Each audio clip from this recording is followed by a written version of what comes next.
세무기장, 고객들이 세무기장을 맡기는 이유는 간단하지. 절세. 그러니까 기장이라는 게 절세가 돼. 왜냐면 기장이라는 게 수입과 비용, 특히 비용 쪽을 갖다가 정리를 하는 게 기장이야. 장부 기장, 이걸 줄여서 기장이라고 하는데 장부정리지, 장부정리. 일단 사람들이 나간 돈에 대해서는 정리를 제대로 안 한다고. 그리고 돈이 나가면 무조건 비용으로 인정되진 않아. 세금 계산하는 게 일단 비용 부분은 세법에서 비용이 인정되는 거는 적격증빙, 세금계산서, 계산서, 신용카드, 현금영수증을 써야 되고 업무 관련성이 있어야 돼. 돈이 나갔다고 해서 비용 인정이 안 된다 이거지. 그러면 그걸 갖다가 업무 관련성 있는 걸 잘 정리를 해야 되는데 정리를 안 해. 비용 인정 못 받아. 그러면 이제 차익이 많이 나면 세금이 많이 나오는 거. 그다음에 뭐 직원한테 인건비를 지급했다, 뭐 급여를 지급했다 이렇게 하면은 그거는 신고를 또 해야 돼. 그래야 비용으로 인정받을 수 있는 부분이야. 뭐 신고를 안 하고도 나중에 뭐 조사를 받거나 사고 검증해가지고 비용 인정 받을 수는 있지. 그러면 가산세를 내야 돼 또. 그러니까 이런저런 거 따지고 할 때 문제없이, 그러니까 세무조사에 대한 위험 회피, 그다음에 이제 소득세, 절세 하려면 어쩔 수 없지, 해야지. 대신에 이제 기장을 하면서 세액 공제나 감면을 받을 수가 있다고. 이걸 다 챙겨가지고 하면은, 예를 들어서 뭐 매출액 10억인데 경비가 7억이 들어갔어. 그럼 순이익이 3억 아니야. 그럼 세금 얼마 나올 것 같아? 세금이 1억이야 1억. 그러니까 순이익 3억이면 세금이 1억이라고.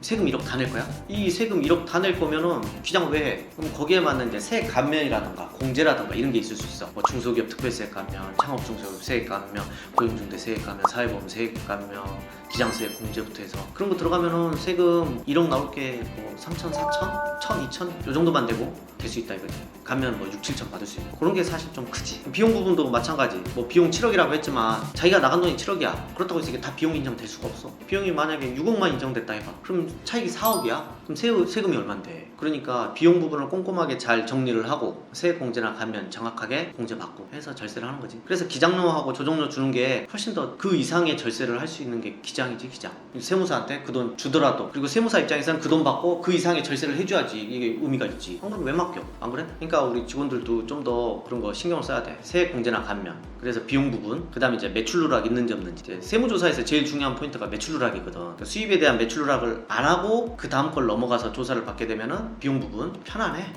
왜냐면 비용 부분은 업무 관련성이 있는 거 있고 없는 거 있고 또 애매한 부분이 있어. 일단 매출 누락이 없으면은 좋게 시작하는 거야. 이렇게 완벽한 회사가 하면서 이제 얘기가 되는 거지. 그러니까 매출 누락 안 하는 게 제일 중요하고, 그러려면은 본인이 의도하든 의도하지 않던 기장을 맡겨서 하면 이제 그나마 이제 세무사한테 맡겼으니까 세무서 입장에서는 한번 체크를 받았다 이런 의미가 되지. 국세청 입장에서 보면은 세무사가 신고했다는 거는 이제 그만큼 한번 검증 받았다 이런 의미가 될 수도 있는 거니까 절세를 위해서는 기장이 낫지. 그래서 기장을 추천하는데 이것도 수입이 커야지 맡기지. 수입이 작으면 의미가 없어. 그 기준으로 보는 건 보통 이제 복식부기 의무자, 서비스업 같은 경우 7,500 이 정도인데, 복식부기 의무자다 그러면 이제 기장은 당연히 맡기는 게 낫고, 그다음에 이제 7,500 넘더라도 좀 애매하잖아. 그래서 나는 이제 7,500에서 1억 사이는 조금 애매하니까 한번 본인이 경비 잘 챙기고 5월달 소득세 신고 대행할 때만 맡기시라 이렇게 하든지, 아니면 1억 넘어가면은 기장을 맡기는 게 좀 낫다, 또 인건비가 지급된 게 있다 그러면 뭐 그때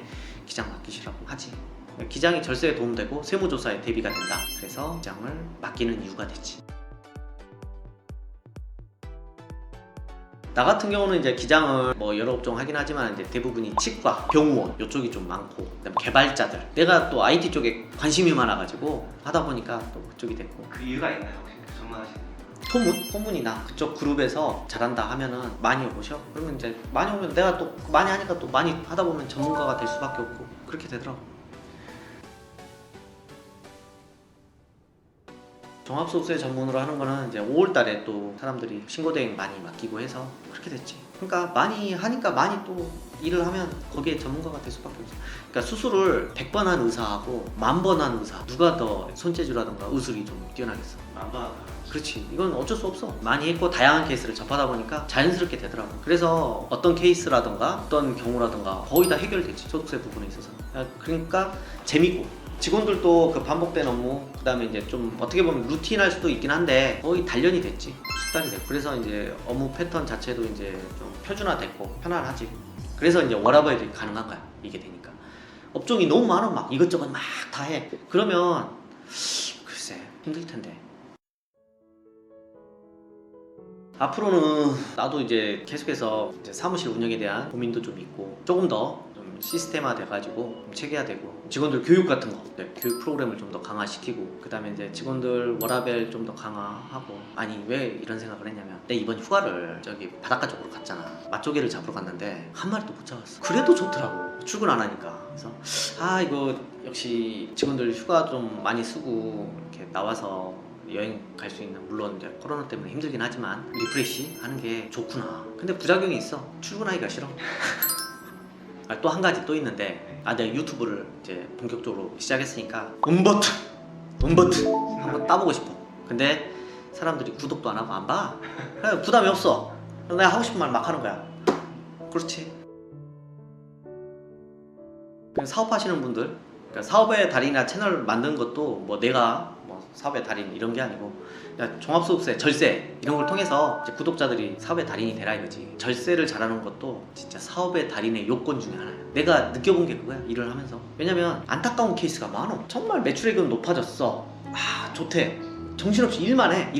진짜 일만 해. 절세는 안 해. 그럼 세금 많이 나오면 막 울고 있어. 울고 와. 내가 그럼 일을 왜 하냐 이거야. 그렇게 얘기를 해. 조금만 신경 쓰면 절세할 수 있는데, 일이 터지고 세무서에서 이제 예고 통지 나오거나 고지서 날라오고 난 다음에 찾아와서 문제지. 그러니까 절세는 일이 터지기 전에 하는 거야. 일이 터지기 전에. 세무사도 일이 터지기 전에 만나야지.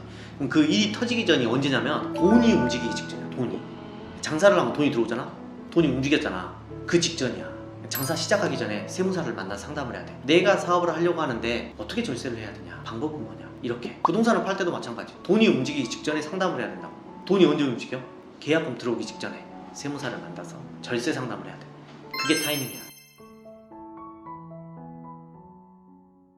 지금까지 별부자 세무사였는데, 저는 이제 세무사로서 처음 개업을 하고 이제 지금 사무실 운영하는 거, 세무법인 운영하는 것까지 저의 어떤 느끼고 경험했던 걸 솔직하게 다 오픈해서 말씀을 드렸는데, 구독자분들도 많은 절세를 하기 바라겠고 저희 채널이 많은 도움이 되길 바라겠습니다.